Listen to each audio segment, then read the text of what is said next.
Hey everybody, my name is Eric Mobley and I do research and development for BlindMule Baron.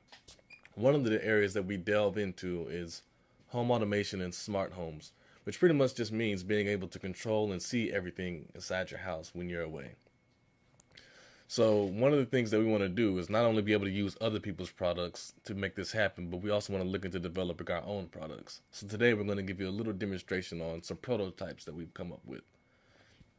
So in order to be able to see what's going on in your house, you need what's called, or in our opinion, or what we call a sensor array. And that's what this is over here. As you can see, this is a prototype because you see all the wires running everywhere. But of course, when we install it, it'll look a lot more professional.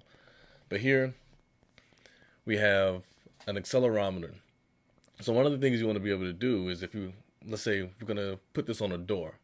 So you want to be able to tell if the door is open or closed and what the current position of the door is. You would do that using an accelerometer, which is able to tell you the horizontal and vertical orientation of the door, which lets you know if it's open or closed. We also want to be looking at temperature and humidity, which that's what this sensor up here will do. We want to look at it on the outside and on the inside so we can compare conditions and let us know maybe how the environment inside of our home is.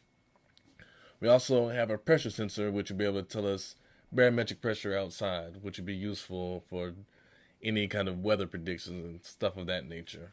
And we have a light sensor, which pretty much is going to tell us is it dark outside or is it light outside, which lets us know what to do with things such as lights and other things. So we have all these sensors on the door, but we need something that's going to actually read values from these sensors. And that's where this Arduino comes in. An Arduino is a microcontroller. What a microcontroller is it's pretty much like not quite like a computer, but it's very good at doing very specific processes, like if you want to run motors or if you want to control LEDs and things of that nature.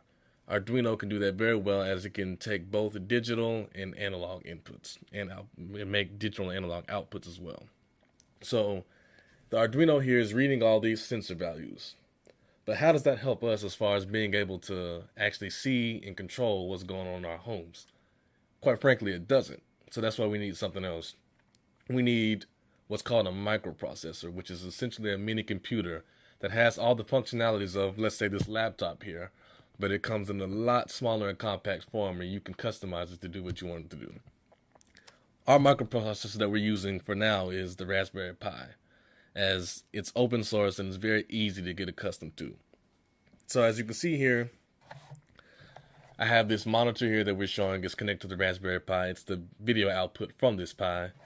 I have a keyboard or a mouse that's connected to the Pi right now, and a keyboard on my lap that's connected. They're all controlling the Pi. So the Pi can do stuff like show 4K videos.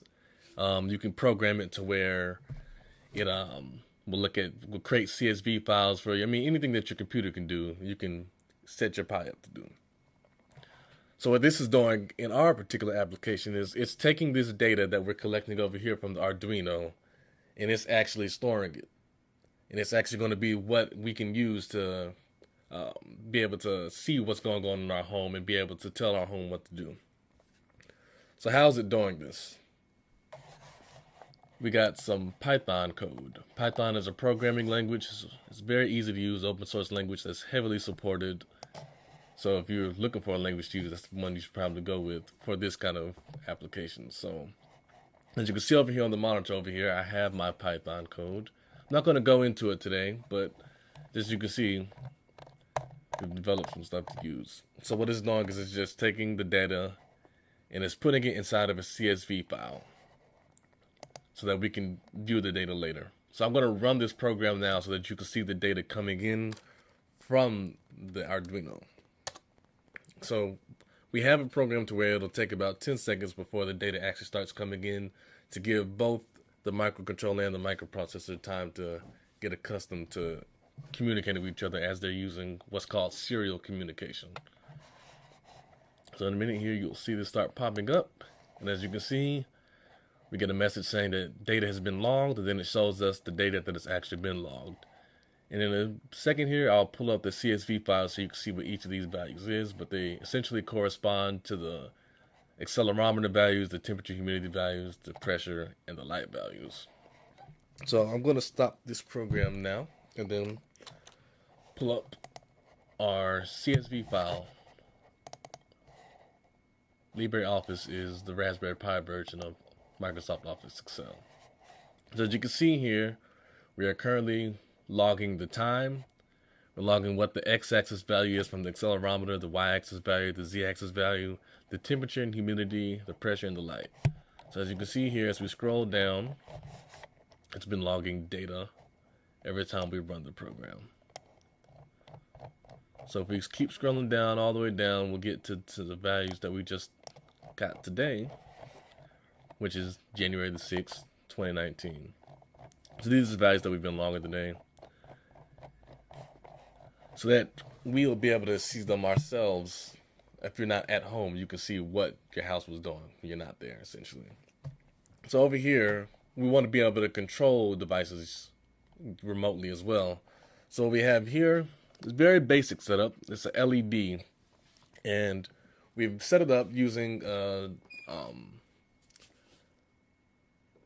software called Twilio, which allows us to use messaging to talk to our Raspberry Pi. So right now, got my phone here. I'm going to text my Raspberry Pi and tell it to cut this light on. Alright, so now the code is running. I'll give it a few seconds to let it get set up. And then I'm going to take my phone. I'm going to text my Raspberry Pi and tell it to cut the LED on. As you can see, the light comes on, and I get a display on the monitor telling me that the light's on. And now I'm going to text it and tell it to cut the light off. The light goes off, and I get a display on my monitor telling me that the light is off. So this will be very important in being able to control various facets of your house, as far as being able to tell lights to cut on, or more importantly, off when you're not at home. And it will also be very important in being able to monitor different things that are going on in your home while you're away. So, my name is Eric Mobley, and this has been a short demonstration into some of the things we're looking at as far as research and development at BlindMule. Thank you for your time.